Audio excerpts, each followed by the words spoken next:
Hello everyone, if you're new to this channel, hi, I am Raghav. My brother Ansh and I moved to this remote mountain forest to live a dream farm life and to build a hand sculpted mud house.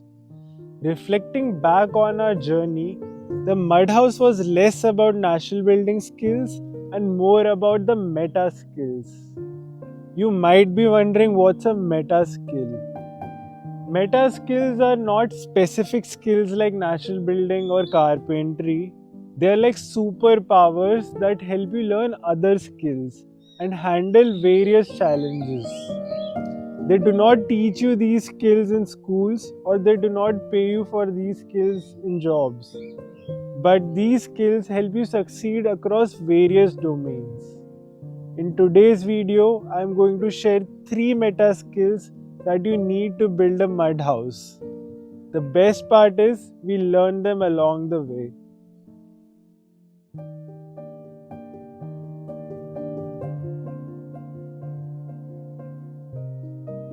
Dr. Joe Dispenza beautifully defines time as the distance between the thought of what we want and the experience of having it. We had visualized building the mud house almost 3 years ago. We had imagined to finish the house within a year. It took us 3. The walls took more time to dry in winters.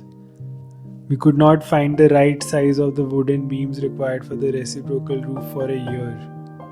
It was difficult to find skilled labor since nobody was ready to work in a remote forest location. When things take more time than you imagine, you start getting frustrated. This is how we learned the true meaning of patience. Patience is not just about waiting. It is adopting the right attitude and temperament while navigating the delays and challenges that life throws at you. We are not talking about passive patience but active patience. This implies converting patience into persistence. The house reminded us that it is important to fall in love with the process and not the results. To keep our heads down and continue working on things even when they take longer than you expect. जय गंगा मैया की। When you start a new project, you are high on motivation. The cob dancing seems fun, the mud on your feet feels good. But when you have to make hundreds of batches, day after day, sometimes in the scorching sun or in the gloomy winter days, the motivation runs out.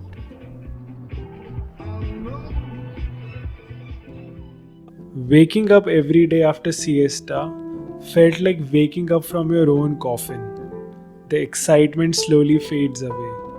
What was fun now seems boring and repetitive. That is why motivation is perishable. You cannot always wait until you feel like doing the task. Discipline is doing a task even when you don't feel like it. As our favorite podcaster Rich Roll aptly puts it, mood follows action and not the other way around. Throughout our lives, we have struggled with discipline, abandoned fitness goals, half-baked projects, and falling back to our old patterns. Building the house taught us to cultivate discipline and not count on motivation. Discipline always trumps motivation. It helped us show up daily, irrespective of what was happening in our personal lives.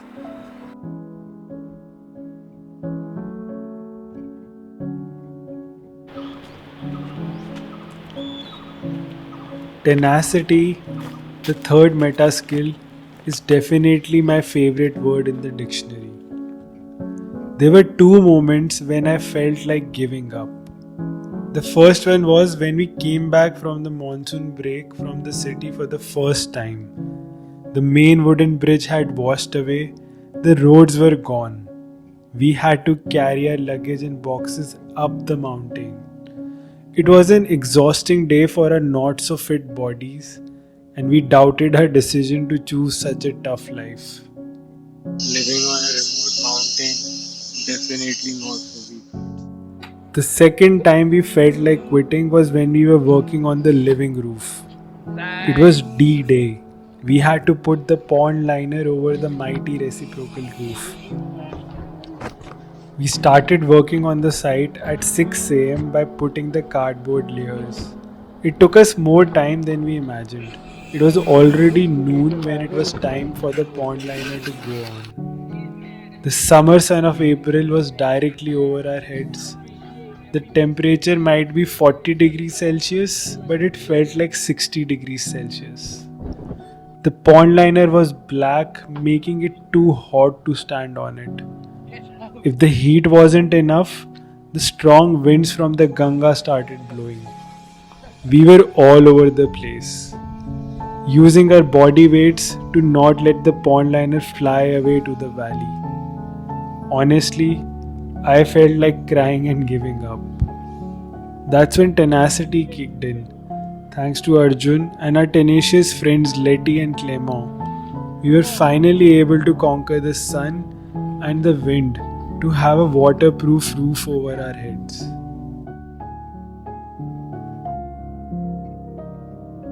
Werner Herzog once said, "Every man should pull a boat over a mountain once in his life."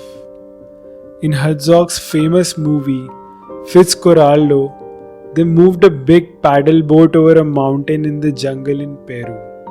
For Herzog, giving up on a project because it's hard meant living the life of a man without dreams. We didn't actually move a boat over a mountain, but some people say that a cob house looks like a steamboat floating over the Ganges. In a way, building the house felt a bit like dragging a boat over a mountain. We found the mud right on the side, but we had to carry all the other things we needed to build. From wooden poles, planks, pipes, bamboos, windows, and so much more. We carried them on our heads, shoulders, and backs. Sometimes over a 2-kilometer trek through the forest in all kinds of weather. This journey helped us build a growth mindset and change our thinking from "this looks tough" to "I can do it." We built confidence by taking on and overcoming tough challenges. Nat Eliason said, "The proof you can do hard things is one of the most powerful gifts you can give yourself."